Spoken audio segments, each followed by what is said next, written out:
പാതഞ്ജല യോഗസൂത്രം സമാധിപാദം. സൂത്രം 8. വിപര്യമോ മിഥ്യാജ്ഞാനമതദ്രൂപപ്രതിഷ്ഠം.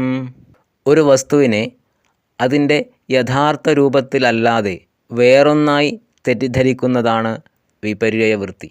വേണ്ടത്ര വെളിച്ചമില്ലാത്തപ്പോൾ കയറിനെ കണ്ടിട്ട് അതിനെ പാമ്പായി തെറ്റിദ്ധരിക്കുമ്പോൾ മനസ്സിലുണ്ടാവുന്ന വൃത്തി വിപര്യവൃത്തിയാണ്. പാതഞ്ജല യോഗസൂത്രം സമാധിപാദം. സൂത്രം 8. വിപര്യമോ മിഥ്യാജ്ഞാനമതദ്രൂപപ്രതിഷ്ഠം. ഒരു വസ്തുവിനെ അതിൻ്റെ യഥാർത്ഥ രൂപത്തിലല്ലാതെ വേറൊന്നായി തെറ്റിദ്ധരിക്കുന്നതാണ് വിപര്യവൃത്തി. വേണ്ടത്ര വെളിച്ചമില്ലാത്തപ്പോൾ കയറിനെ കണ്ടിട്ട് അതിനെ പാമ്പായി തെറ്റിദ്ധരിക്കുമ്പോൾ മനസ്സിലുണ്ടാവുന്ന വൃത്തി വിപര്യവൃത്തിയാണ്.